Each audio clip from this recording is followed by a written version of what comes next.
Are you currently suffering from deep hip pain or stiffness that's worse when weight bearing or moving around?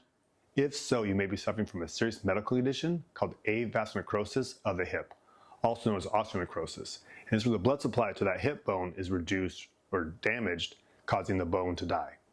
Welcome back, everyone. My name is Dr. Zach Green here at Performance Sport and Spine in Seattle, Washington. In today's video, we'll go over the early warning signs of this condition, what it's going to present like, and the best rehab exercises and treatment options to help protect your bone and keep you active. Avascular necrosis means cell death, and we're talking about the hip joint, which is this ball and socket. So you got your femur or your thigh bone, and then your pelvis and your acetabulum, and it's this ball and socket joint that we're talking about. It can also affect the knee joint, these weight-bearing joints. And why it affects these joints, you think about it, this joint is actually pretty small. There's only two of these that hold up your whole body. There's a lot of load that goes into this. As you can see from this picture right here, the blood vessels that support this bone are pretty small. So sometimes they can be damaged, causing the cells to die of the bone. Because this condition is caused by a lack of blood supply to the bone, early detection is key.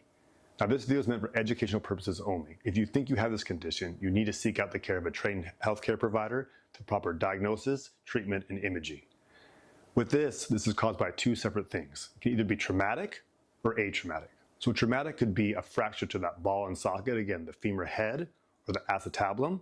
It could be a dislocation where when the hip pops out, the blood vessels get ripped. It can also happen from failed surgeries or even things like contusions. So think if you had your foot on the gas pedal in your car and you get a car wreck and your hip gets smashed, that smashing or that contusion can cause the blood vessels to get damaged. Since this condition is caused by a lack of blood supply, there's also other conditions that can affect this. Things like corticosteroid injections into that hip, especially if there's been a lot of degeneration. Things like drinking, smoking, diabetes, even COVID-19 or autoimmunes, all these can decrease the blood supply to that hip, increasing your risk for this condition. So if you have these things or you're suffering from them, it may increase your chance to have it, and you should be aware of that. This is most common in males 30 to 50, but anyone can get it. Now the classic sign for this is the C-shaped sign. So people are going to put their hands on their hip like this to demonstrate their pain. Hip arthritis can present somewhat similarly, and here's a video for that if you think you have it. And also if your pain is more on the outside of the hip, especially over that greater trochanter, that big bone, it's more likely to be gluteotendinopathy or bursitis, and here's a video for that. Now with this condition, there's going to be a lack of range of motion. So initially you may find the pain is kind of intermittent, like well, my hip only hurts when I'm walking or when I'm standing on it. But over time, as that bone starts to get damaged and destroyed, you might find that your pain is constant. Now, since there's a lack of range of motion, some things like putting on your shoes and socks can become painful and difficult, maybe getting in and out of a car or bed, and you may feel like your hip is kind of clunky or kind of popping. And a good analogy with this is a bruised apple. So think of your hip, if it's healthy, is that healthy apple. But over time, as those cells start to die, you get those kind of bruised spots on the apple. That's a good way to kind of think of this condition as it progresses. If you've enjoyed the video so far, please like the video, subscribe to our channel, and then don't forget to check out our other great videos. To diagnose this, here's what you need to know. So the standard is an AP pelvis film, and what you're looking for is sclerosis. So what happens is when the x-ray shoots through the film, the bone blocks the x-ray. So if it goes through, it's black. When it hits the bone, it's white. Well, as this condition progresses, there's these luminesces. There's the part where the bone starts to die, so it gets thinner. So there's these bubbles that are more black. And as it progresses, they get more black as the bone dies. People also have a limp sometimes. If the hip hurts, they're going to favor it. So they may be walking with a crutch or a cane. Another big thing with this, especially in more advanced ages, is when people stand up out of a seat or when they stand up, they're going to hear a clunking sound because that hip has been degenerated. There's maybe a lack of range of motion, and things like the Fader test may be positive. We're going to show you the best exercises for this condition. And they're going to help with like pain, joint stiffness, and joint function. But it's not going to regrow bone or magically heal those tissues. There's some research that says that they may help a little bit with revascularization or regrowing those blood vessels in early stage, but this is more about managing the symptoms. If the bone is starting to die, you have to talk to a trained surgeon to get the proper treatment. Often when our hip is painful and hurt, it's hard to get all on the ground. So level 1 exercises are going to be in a seated position. So the first one, we're going to get a ball, or if you don't have that, put a towel between your knees, bent at 90. We're going to press our knees in together and hold the tolerance. You should feel tension on the inside of those muscles or those adductor muscles. Hold up to 20 seconds.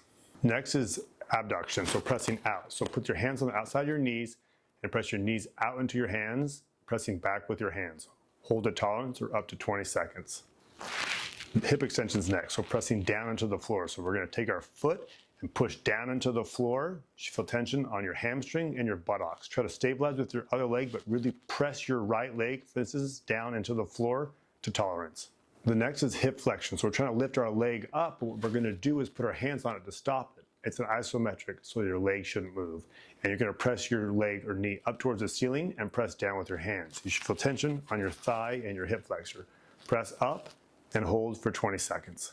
Banded cat stretch, laying on the ground with your knee straight. Put the band around the foot that you want to stretch and then pull your toes up towards your head and hold to tolerance for 30 seconds. You should feel tension on the back of your lower leg. Banded hamstring stretch, laying down with your knee extended, band around the foot, pull your leg up towards the ceiling, keep your knee straight, hold to tolerance for 30 seconds. You should feel tension on the back of your upper leg. For all these isometrics, if getting the floor is too hard, you can't do it on a couch or a bed or something. So with a ball or a towel under our leg, we're going to put our leg on it and we're going to press down into the floor, keeping our knees straight. For hip extension, isometric, hold up to 20 seconds. This is hip abduction. So putting a ball or a towel against the wall, we're going to press our foot into the wall to tolerance and hold for up to 20 seconds. Placing the ball or towel between your feet, we're going to do adduction. So pressing our feet towards each other, hold up to 20 seconds, keeping our knees straight. For hip flexion or lifting our leg up, what we're going to do is either cross our other leg. So if we're trying to treat our right leg, we're going to cross our left leg over using that weight and then push your leg up into the leg that's over top of it and hold for 20 seconds to kind of do hip flexion. If that doesn't work, you can put your arm on it and then just press up into your arm and hold for 20 seconds. Okay. For the slider, if our right leg is the one, we're going to be in a seated or laying position. We're going to slide our right heel towards our buttocks as far as we can and then press out. You should feel tension in the front and back of your thigh. The range of motion may be limited, so only do what you can do relatively pain-free. Don't force it. Glute bridge, laying on your back with your knees bent. We're going to use our buttocks and our back, lift up towards the ceiling, pause for a sec, return to the starting position. If you feel like your back is doing too much, flatten your back first, and then lift up through your hips, pause for a sec, and then return to the starting position. Last will be lumbar range of motion exercises. So bending forward or flexion, bending back, extension, rotation both to the right and the left, and then lateral flexion to the left and the right. Our preferred way to track this is the ARCO stages of AVN. So the first stage is going to be by diagnosis only. Imaging will be negative. Stage 1, X-rays will be negative, but MRIs will start to show some edema and some necrotic areas to the bone.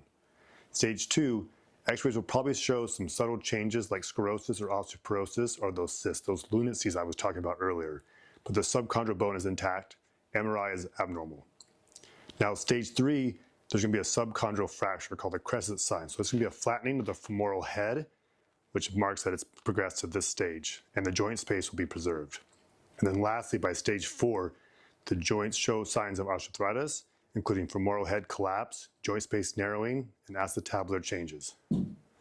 For other treatments for this condition, there are all these medications called alendronate and biphosphonate, which is supposed to help regrow the bone. And it may help in early stages, however, the success is kind of questioned. Stem cell injection is another thing that you can try to do to regenerate the tissue. As for surgeries, total hip replacement is by far the most common. But there are two other options. So there's another one called rotational osteotomy. So let's say your femoral head is right here, and this is the part that's weight bearing and has the most damage. They can cut the neck and then turn it around so the healthier part of the bone is there.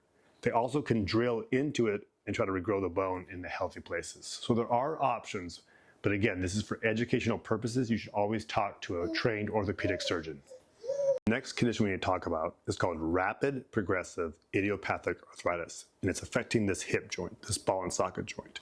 So when you think about that joint space, if it decreases by 50% or 2 millimeters within 1 year, that's a characteristic of this condition. But here's the thing, let's say you have hip pain and you have some degeneration already, and then you get that corticosteroid injection. It may help with your pain for 10 weeks, but now you may have increased your chance for more damage and degeneration to that bone. So when you're talking to your healthcare provider, you want to kind of weigh the risk rewards about short-term pain versus long-term damage. Thanks for watching our video on AVN of the hip. Now again, this is super important that it's early detected. If you get it early, you may be able to save the bone. If it gets to that stage 3, stage 4, really the only options are surgery.